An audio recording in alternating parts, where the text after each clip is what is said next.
Assalamualaikum warahmatullahi wabarakatuh. My name is Sarah Priya Putri from class 3A.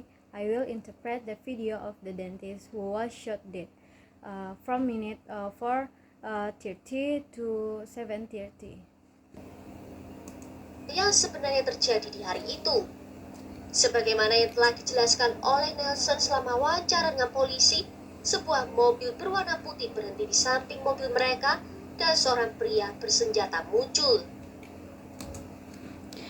Nelson said during the police interview, a white car pulled up next to them and a guy with a gun showed up.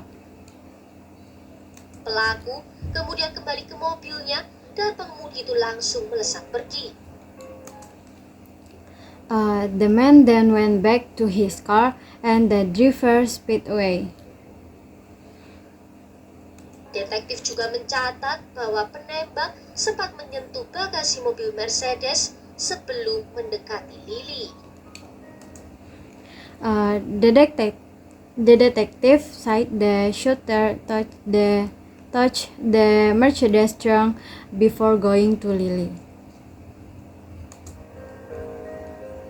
Berdasarkan rekaman yang dilihat oleh detektif, tampaknya ini memang kasus percobaan perampokan yang berujung dengan pembunuhan. Based on the footage review by the detective, it appears to be an attempted robbery that ended in murder. Tapi mereka masih perlu mencari tahu siapakah pria bersenjata itu. But they still need to find out the armed man was. Pada saat kejadian, ada sebuah mobil Tesla dengan kamera di mobilnya yang merekam jalan saat berkendara. Dan dari rekaman itu, polisi berhasil mendapatkan nomor plat mobil berwarna putih itu. Tesla camera record the road during the incident, and from that footage, the police managed to obtain the license plate number of the white car.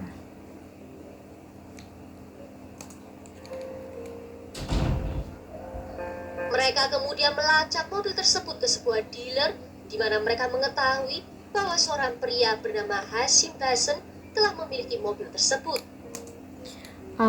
They tracked the car to a dealer and found it belongs to Hashim Basen.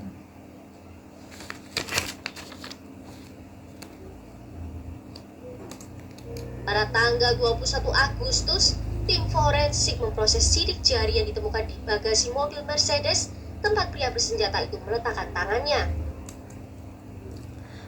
On Augustus 21, the forensic team checked fingerprint the Mercedes trunk where the gunman touched. Serta 3 selongsong peluru bekas yang ditemukan di TKP. Dan keduanya terdapat DNA Hashim. Hashim adalah penduduk Bay Area yang terlihat dalam komunitas aktivis lokal.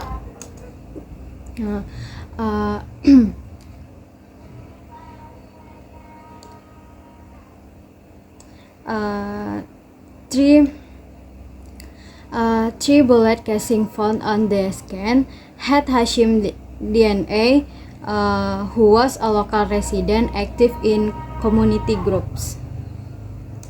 Dia pernah tampil di berbagai acara aktivis dan bahkan muncul dalam video On the Farm, sebuah gerakan sosial yang didirikan sebagai protes terhadap rencana pembangunan komersial lahan publik dan untuk mendukung pelestarian lahan. He joined activist event and operated in and on the farm video protesting land project and supporting preservation Dia diketahui sering berada di stadion tenis lokal, membantu di lapangan, melatih pemain, dan bahkan berkompetisi di turnamen sirkuit putra ITF. He often help and play at the local tennis stadium. Berdasarkan riwayatnya, Hashim tidak cocok dengan profil tersangka perampokan dan pembunuhan pada umumnya.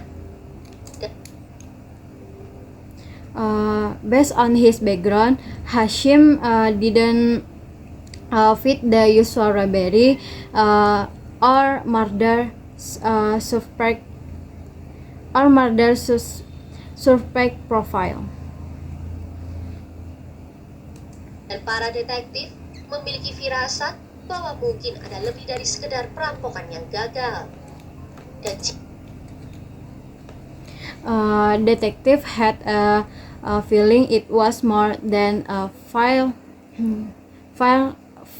robbery. jika kecurigaan mereka itu benar, mereka perlu menemukan hubungan yang lebih dalam antara Hashim dan Lily, atau mungkin antara Hashim dan Nelson. If their Supricon was right, they had to find a deeper link between Hashim and Lily, or Hashim and Nelson.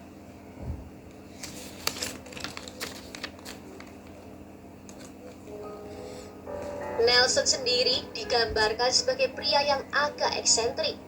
Dia pindah ke Amerika Serikat dari Tiongkok dan bekerja sebagai konsultan hukum selama hampir 40 tahun.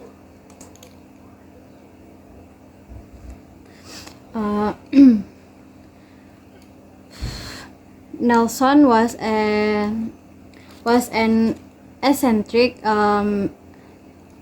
eccentric man from Tiongkok who worked as a legal consultant for 14 years.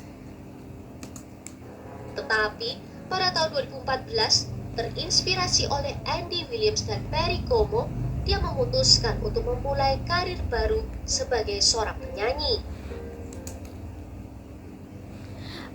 In 2040, inspired by Andy Williams and Perry Como, he started a new career as a singer.